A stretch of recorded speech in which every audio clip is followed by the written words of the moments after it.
Hello everyone. हमने last class में पढ़ लिया था स्टेप्स ऑफ रिसर्च प्रोसेस के स्टार्टिंग के 5 स्टेप्स, जो कि थे सिलेक्शन और formulating the research problem. Second था लिटरेरी रिव्यू। थर्ड था फॉर्मुलेशन ऑफ हाइपोथेसिस। फोर्थ था defining general and specific objective. Fifth था रिसर्च डिज़ाइन प्रिपरेशन। अब हम कंटिन्यू करेंगे आगे सैम्पल डिज़ाइन प्रिपरेशन से। सैम्पल डिज़ाइन क्या होता है, इससे पहले हमें पता लगाना होगा कि पॉपुलेशन क्या होती है और पॉपुलेशन का सैम्पल क्या होता है, तब जाके हमें सैम्पल डिज़ाइन समझ में आएगा। आगे कंटिन्यू करते हैं। All the items under consideration in any field of enquiry have one और more common characteristics constitute a universe और पॉपुलेशन। पॉपुलेशन क्या हुई, हमारे जो भी आइटम्स हम अंडर कंसिडरेशन रख रहे हैं अपनी इंक्वायरी हमें जिस प्रोसेस पे करनी है, तो ये हो गई हमारी population. A representative part of population is called sample, और इसी पॉपुलेशन का कोई एक रिप्रेजेंटेटिव पार्ट होगा तो इसे हम सैम्पल कहते हैं। A sample can also be defined as the finite measurable subset of a statistical individual in a population. Now the question arises, what is sample design? Sample design is a definite plan determined before any data are actually collected for obtaining a sample from a given population. तो ये एक definite plan है जो कि हमारे data collection से पहले हम प्लानिंग कर रहे हैं कि हम इस गिवन सेट ऑफ पॉपुलेशन में आगे ऐसे रिसर्च को आगे बढ़ाएंगे। तो ये है हमारा सैम्पल डिज़ाइन। अब आते हैं हमारे सैम्पल डिज़ाइन के वेरियस टाइप्स। तो 2 मेजर टाइप्स हैं इसके, प्रोबेबिलिटी और रैंडम सैम्पलिंग, और दूसरा है हमारा नॉन प्रोबेबिलिटी और नॉन रैंडम सैम्पलिंग। तो पहला है प्रोबेबिलिटी और रैंडम सैम्पलिंग का सिंपल रैंडम सैम्पलिंग, और दूसरा है कॉम्प्लेक्स रैंडम सैम्पलिंग। अब इसी के हमारे सब ग्रुप्स हैं। तो पहले हम पता करते हैं कि प्रोबेबिलिटी और रैंडम सैम्पलिंग क्या होता है। A sample selected after giving equal and independent chances of selection to each and every item of the population is called random sample. In random sampling, the probability of selection of each sampling unit can be estimated, and therefore it is also known as probability sampling. Which means जब हम population से sample select कर रहे हैं तो हर sample को ही एक equal और independent chance दिया जा रहा है, तो तभी तो ये random sampling हुई। अगर equal और independent chance नहीं दिया गया तो फिर ये non random sampling हुई।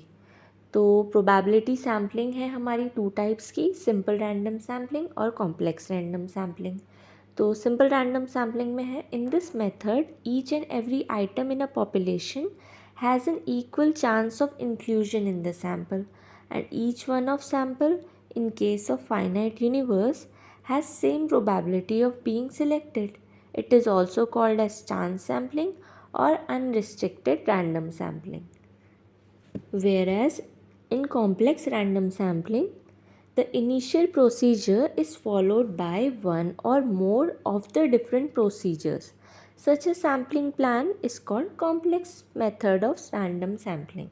अब इसके भी बहुत सारे टाइप्स हैं, systemic random sampling, stratified random sampling, multi stage sampling, multi phase sampling और क्लस्टर सैम्पलिंग. तो सिंपल रैंडम सैम्पलिंग तो हमारा सिंपल स्टेप्स में हम सैम्पल को सिलेक्ट कर रहे हैं और हर सैम्पल के सिलेक्शन की इक्वल चांसेस हैं. कॉम्प्लेक्स रैंडम सैम्पलिंग में भी हर सिलेक्शन की इक्वल चांसेस हैं, लेकिन इसमें डिफरेंट प्रोसीजर्स भी हम फॉलो कर रहे हैं. तो अब कॉम्प्लेक्स रैंडम सैम्पलिंग का हम पहले पार्ट में आते हैं, systemic random sampling. In this design, the items are selected systematically by picking some random point in the list, and then every nth element is selected until the desired number is secured. Example, to select every 15th name in a list or every 10th house on one side of a street. मतलब हर एक nth मतलब उसका interval जो है selection का same हो रहा है। अगर हम हर 5वें घर से सिलेक्शन ले रहे हैं तो 5-5 के इंटरवल में ही आगे हम सिलेक्शन लेंगे। अगर हम हर 10वें घर से एक सैंपल उठा रहे हैं तो हर 10वें घर तक वो सैंपल सिस्टमैटिकली हम उठाते जाएंगे। अब सेकंड आता है हमारा stratified sampling, the sampling pattern in which the items are selected with simple random sampling technique after dividing the population into homogeneous subgroups is called stratified random sampling. The population under study is divided into homogeneous groups or classes or strata and then the sample is drawn from each stratum. तो stratified sampling में पहले हम equal number के groups में divide कर देंगे और इन homogeneous groups को हम कह रहे हैं स्ट्रेटा। एक एक स्ट्रेटा में हमने 5-5 इंडिविजुअल्स डिवाइड कर दिए, फिर उन 5 इंडिविजुअल्स में से एक इंडिविजुअल हम एक सैम्पल से लेंगे, दूसरा इंडिविजुअल हम दूसरा स्ट्रेटम से लेंगे। तो ये हो गई हमारी स्ट्रेटिफाइड सैम्पलिंग। अब थर्ड आता है हमारा multi stage sampling.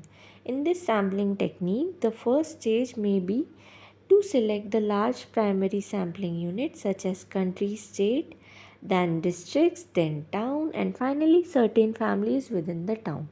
The technique of random sampling is applied at all stages. This is meant for big inquiries extended to large geographical area like entire country.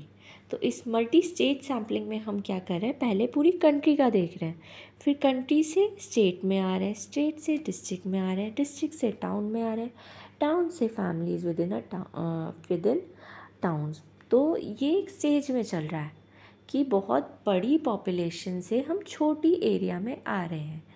तो ये किसके लिए यूज़ हो रहा है, हमारा लार्ज जोग्राफिकल एरिया वाली sampling में यूज़ हो रहा है। लाइक एंटायर कंट्री में अगर हमें कोई सैम्पलिंग करनी है तो वो मल्टी स्टेज सैम्पलिंग के थ्रू हम करेंगे।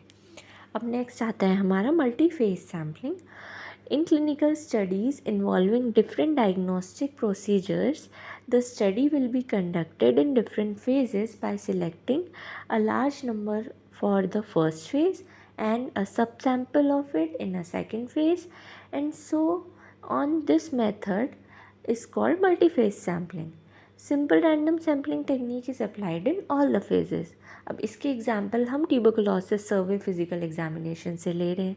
तो पहले हमने क्या करा, मॉन्टेक्स टेस्ट जो होता है ट्यूबरकुलोसिस का, जो इन्वेस्टिगेटरी टेस्ट होता है, वो हमने पूरे फर्स्ट फेज़ में पूरी सैम्पल में करा दिया, पॉपुलेशन के जितने भी इंडिविजुअल्स थे। फिर अब सेकंड फेज़ में हम एक्सरे किन लोगों में कराएंगे, एक्सरे चेस्ट उन लोगों में कराएंगे जिसमें मॉन्टेक्स टेस्ट हमारा पॉजिटिव आ रहा था। फिर अब जब हम थर्ड फेज़ में जाएंगे, हम स्पूटम एग्जामिनेशन किन लोगों का कराएंगे, जिनका हमारा एक्सरे चेस्ट एक्सरे पॉजिटिव आ रहा था। तो ये एक फेज़ वाइज चल रहा है, तो इसको कहते हैं हम मल्टी फेज सैम्पलिंग। अब नेक्स्ट आता है हमारा cluster sampling. In this technique, the population is divided into finite number of distinct and identifiable units called as sampling units or elements, and then groups of elements called clusters are taken into study with simple random sampling technique. तो इसमें क्या कर रहे हैं, हम population को clusters में divide कर दे रहे हैं और बहुत सारे क्लस्टर्स में, फिर उन सारे क्लस्टर्स में से भी कोई हम एक क्लस्टर को रैंडमली सिंपल रैंडम सैम्पलिंग के द्वारा हम उसको सिलेक्ट कर ले रहे हैं। तो ये हो गया हमारा क्लस्टर सैम्पलिंग। और ये क्लस्टर सैम्पलिंग हमारा किस लिए यूज़ हो रहा है, to evaluate vaccination coverage in immunisation programme. ये वैक्सीनेशन के लिए मोस्टली यूज़ हो रहा है।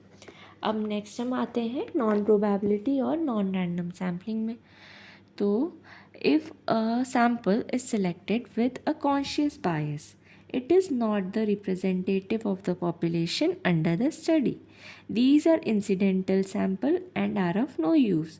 In this type of probability of selection of each item cannot be assigned and hence it is called as non-probability sampling. तो हमने ये पहले ही एक्सप्लेन कर लिया था कि यहाँ पे एक बायस होगा पॉपुलेशन के सिलेक्शन में, जिससे कि probability of selection her item का इक्वल नहीं होगा। अब नॉन प्रोबेबिलिटी सैम्पलिंग के भी पांच टाइप्स हैं। तो फर्स्ट आता है हमारा purposive sampling. In this method the selection of sampling units is done deliberately और purposively to fulfil a predetermined objective. मतलब कोई हमारा पहले से ही प्री डिटरमाइंड होगा ऑब्जेक्टिव, तो उस बेसिस पे हम सिलेक्शन करेंगे सैम्पल का। रिस्ट्रिक्टेड सैम्पलिंग में क्या होगा? when there are some restrictions put forward by investigator while selecting a representative sample। मतलब जो इन्वेस्टिगेटर है वो पहले से ही कुछ रिस्ट्रिक्शंस बना देगा कि अगर ये पॉपुलेशन में ये सैंपल ऐसा है तो उसको उस सैंपल में मत लेना। अब थर्ड आता है हमारा convenience sampling. When population elements are selected for inclusion in sample based on ease of access, it can be called as convenience sampling. मतलब जब हमें जितना ईजीली हमें जो डेटा या सैम्पल हमें जितना ईजीली अवेलेबल है हम उसको ले रहे हैं अपनी सैम्पलिंग में, तो ये हो गया हमारा कन्वीनियंस सैम्पलिंग। अब नेक्स्ट आता है हमारा quota sampling. When sampling units are allotted to a predetermined quota according to convenience is called quota sampling. तो इसमें हम क्या कह रहे हैं, पहले से ही कोटा लगा दे रहे हैं और अपने कन्वीनियंस के अनुसार, तो ये हो गया हमारा कोटा सैम्पलिंग। अब नेक्स्ट आता है हमारा snowball sampling. Snowball sampling is a non probability sampling technique that is use by researchers to identify potential subjects in studies where subjects are hard to locate. It is also called chain sampling or chain referral sampling, in which existing study subject recruit future subject from their acquaintances। और ये mainly हमारा use होता है research में rare disease के, या जो हमारी सेंसिटिव पॉपुलेशन है तो ये उसमें यूज़ होता है। अब हमारा नेक्स्ट स्टेप आ गया सैम्पल डिज़ाइन के बाद collection of data. The collective recording of information either numerical और अदरवाइज इज कॉल्ड डेटा। तो पहले हमने एक्सप्लेन कर दिया कि डेटा क्या होता है। It is recording of information. कोई भी इंफॉर्मेशन है वो न्यूमेरिकल हो या क्वालिटेटिव हो तो वो डेटा के अंडर आती है। अब डेटा को भी हमने दो टाइप्स में डिवाइड कर दिया है, primary data which is called direct data, और दूसरा है हमारा secondary data which is called indirect data. तो प्राइमरी डेटा क्या होता है हमारा? It is defined as the data collected by the investigator himself और by his subordinates directly from the source of information. तो जो डेटा हम जो सोर्स है इंफॉर्मेशन से उससे हम डायरेक्टली ले रहे हैं, इन्वेस्टिगेटर जो ले रहा है, तो इसको हम प्राइमरी डेटा कहते हैं। They are reported by an actual observer और participant in an event. Actual observer होगा वहाँ पे उस टाइम पे, जैसे फील्ड वर्क में होता है हमारा, तो ये होता है हमारा प्राइमरी डेटा। अब प्राइमरी डेटा के भी टू टाइप्स हैं, qualitative and quantitative. Qualitative data क्या होता है? The data which can not be measured और having no notion of magnitude is called qualitative data. Example है collection of data about health and sickness of the population, की population कितनी healthy है या सिक है। इसको हम क्वांटिटेटिवली नहीं क्वालिटेटिवली कह दे रहे हैं कि हाँ इतनी हेल्दी है ये पॉपुलेशन, सिक है, तो ये क्वालिटेटिव डेटा हो गई। Quantitative data with the magnitude and two variables is called quantitative data. The quantitative data is both discrete and continuous in nature. Pulse rate is discrete variable while height, weight, temperature are continuous variable. हाँ, जो qualitative data होता है ये हमारा सिर्फ discrete होता है nature में, मतलब ये चेंज होता रहता है। और जो हमारा क्वांटिटेटिव डेटा होता है ये हमारा बोथ डिस्क्रीट और कंटिन्यूस दोनों होता है। अब आते हैं हम methods of collection of primary data. ये किन किन मेथड से हम प्राइमरी डेटा को कलेक्ट कर सकते हैं? सो फर्स्ट है by direct personal observation, second है by enumerators with questionnaires, third है हमारा बाय पोस्टल क्वेश्चनेयर्स। अब हम नेक्स्ट आ रहे हैं सेकेंडरी और इनडायरेक्ट डेटा में। It is the data collected by one person or agencies for one study are utilized by another person agency for another study. It is called secondary data or indirect data. Secondary data is advisable provided at its accuracy is certain. तो जो data हमारी previous study में use हुआ है उसी को हम किसी दूसरी स्टडी में यूज़ कर ले रहे हैं, तो ये हमारा सेकेंडरी डेटा है. Example, if we are studying the hospital records and we want to use census data, the census data becomes the secondary data. तो जो सेंसस हुआ हमारा, जनगणना हुई, उससे जो हमने इंफॉर्मेशन निकाली हॉस्पिटल डेटा के लिए, तो ये जो हमारा जनगणना वाली रिपोर्ट का जो हमारा सेंसस रिकॉर्ड था, ये हमारा सेकेंडरी डेटा में आ गया था उस इंफॉर्मेशन के लिए. ठीक है, अब आते हैं हम सोर्सेज ऑफ डेटा. अब डेटा हम किन किन सोर्सेज से कलेक्ट कर सकते हैं? तो बाय एक्सपेरिमेंट्स हम कर सकते हैं लैबोरेटरीज़ में, फिजियोलॉजी लैबोरेटरी, बायोकेमिस्ट्री लैबोरेटरी में जो एक्सपेरिमेंट हमने करे, एनिमल स्टडी करी हमने जो, तो ये हमारा एक्सपेरिमेंट्स के थ्रू हो सकता है. बाय सर्वेज, सेकंड है हम सर्वेज के थ्रू भी, एपिडेमियोलॉजिकल सर्वेज होते हैं किसी एरिया में, तो उसके थ्रू भी हम डेटा को कलेक्ट कर सकते हैं. थर्ड आता है हमारा रिकॉर्ड्स, तो जो हॉस्पिटल में बहुत टाइम से रिकॉर्ड्स रखे रहते हैं पेशेंट्स के, तो उसके थ्रू भी हम कर सकते हैं. फोर्थ आता है हमारा एक्सटर्नल सोर्सेज. तो एक्सटर्नल सोर्सेज क्या हुए हमारे, जैसे कि हमारे जर्नल्स हैं या ऑनलाइन जो हमें डेटा मिल रहा है, तो हमारे एक्सटर्नल सोर्स के अंडर आ गए. अब नेक्स्ट स्टेप आता है, एट्थ स्टेप हमारा एग्जीक्यूशन ऑफ प्रोजेक्ट. और ये execution of project is very important step in research process है. If the execution of project proceeds on correct lines, the data to be collected would be adequate and dependable. अगर हमारा execution सही है तो जो हमने डेटा हम collect करा वो सही होगा, एडिकेट होगा और डिपेंडेबल होगा, जिससे हम अपनी रिसर्च प्रोसेस को आगे बढ़ा सकें. और अब इसके बाद है हमारा नेक्स्ट स्टेप, जो कि है analysis of data. Analysis of data is a process of inspecting, cleaning, transforming, and modeling of data with the goal of highlighting useful information, suggesting conclusion, and supporting decision making. Analysis of data is essential to draw valid inference and to make generalization. तो क्या कर रहा है analysis of data? ये एक process है inspection का, cleaning का, ट्रांसफॉर्मेशन का और मॉडलिंग ऑफ डेटा. फिर जिसका गोल क्या है, हाईलाइट करना है हमारे एक यूज़फुल इंफॉर्मेशन को, जिससे कि हम कंक्लूजन निकाल सकें. ठीक है, और कंक्लूजन को हम और क्या कह सकते हैं, एक इन्फ्रेंस भी कह सकते हैं कंक्लूजन को. ठीक है, अब 2 टाइप्स के होते हैं डेटा एनालिसिस. एक first type is descriptive analysis और second type is inferential analysis. तो जैसे कि डिस्क्रिप्टिव वर्ड से ही हमें पता चल रहा है, डैट इज़ इन डिटेल. अगर हम किसी प्रोसेस को कर रहे हैं इन डिटेल में, अगर हम एनालिसिस कर रहे हैं, तो ये डिस्क्रिप्टिव एनालिसिस हो गया. इन्फ्रेंशियल एनालिसिस हमारा हो गया कि एक जनरलाइज्ड वे में अगर हम एनालिसिस कर रहे हैं, तो वो इन्फ्रेंशियल हो गया. तो अब डेफिनेशन पे आते हैं डिस्क्रिप्टिव एनालिसिस की. It simply describe what is going on in the data. Descriptive analysis studies the central tendency of a given set of data, that is mean, mode and median. It gives measure of variability like variance, standard deviation. It also gives an idea about the distribution of data set. Inferential analysis क्या होता है? It is used to make inferences from the collected data to more general condition. It helps in the estimation about the population based on the sample observation. अब next step आता है हमारा hypothesis testing. सो hypothesis क्या था हमारा, एक tentative idea या assumption. ठीक है, so hypothesis is a tentative idea that is postulated to be tested. It can not be accepted unless it is scientifically tested और प्रूवन ट्रू. ठीक है, अब इसको टेस्ट करने के लिए वेरियस टेस्ट होते हैं, जैसे हमारे chi square test, T test, F test.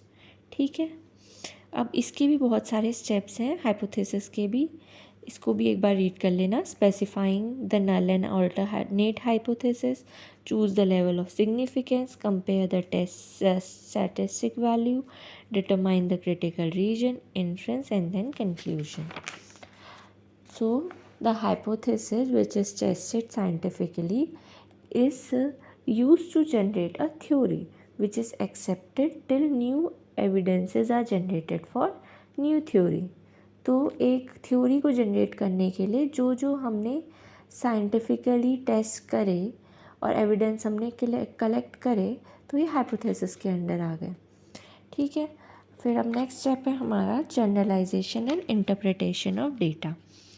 So the statistical methods are use to generalise and interpret the data. अब इसके भी टू टाइप्स हैं, डिस्क्रिप्टिव स्टैटिस्टिक्स और इन्फ्रेंशियल स्टैटिस्टिक्स। डिस्क्रिप्टिव स्टैटिस्टिक्स क्या होता है हमारा, it simply describe what is going on in the data, it gives an idea about the distribution of data set. और इन्फ्रेंशियल स्टैटिस्टिक्स होता है हमारा, it makes inferences from the data to more general condition.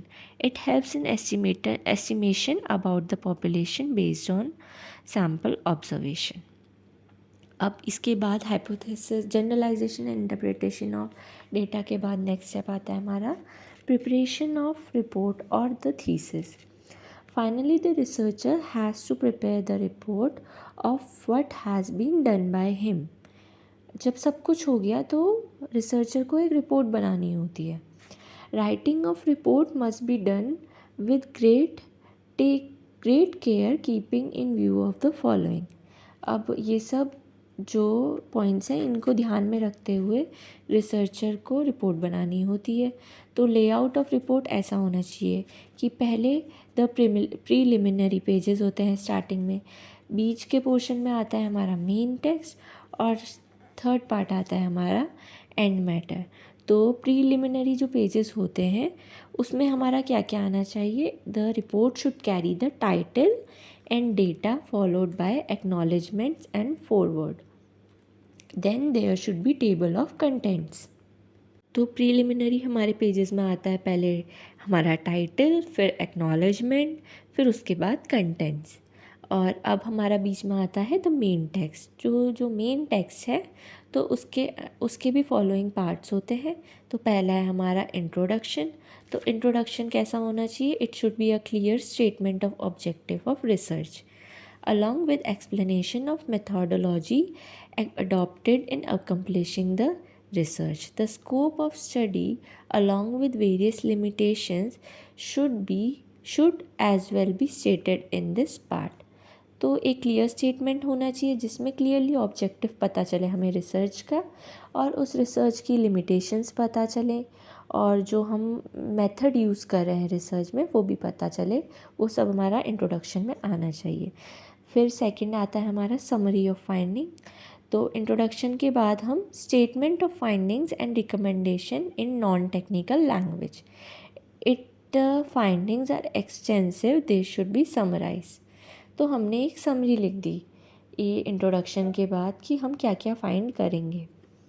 फिर अब third आता है main report. The main body of the report should be presented in a logical and broken down into readily identifiable section. एक logical sequence में हम report को carry on करेंगे। और फिर अब हमारा आता है नेक्स्ट स्टेप, वो है कंक्लूजन। तो towards the end of main text researcher should again put down the results of his research clearly and precisely. तो जो भी रिज़ल्ट हुए वो क्लियरली और प्रिसाइजली हम कंक्लूजन वाले पॉइंट में हम सम अप कर देंगे। At the end of report, मतलब ये रिपोर्ट के बाद हम अपेंडिसेस जो होते हैं should be enlisted in respect of technical data. Appendices को मेंशन करेंगे। फिर bibliography, next we will mention the bibliography, that is the list of books और जर्नल्स और reports that are consulted in the research. ठीक है, फिर उसके बाद हमारे इस कंक्लूजन में चार्ट्स भी होने चाहिए, इलस्ट्रेशंस भी होने चाहिए, ताकि हमारा रिसर्च और क्लियर लगे। ठीक है, अब आते हैं हम क्राइटेरिया फॉर गुड रिसर्च। क्या क्या ऐसे क्राइटेरिया, हमारी रिसर्च सही है या नहीं, अच्छी है या नहीं, वो कैसे हम डिसाइड करेंगे। तो फर्स्ट पॉइंट है the purpose of research should be clearly defined and common concept to be use.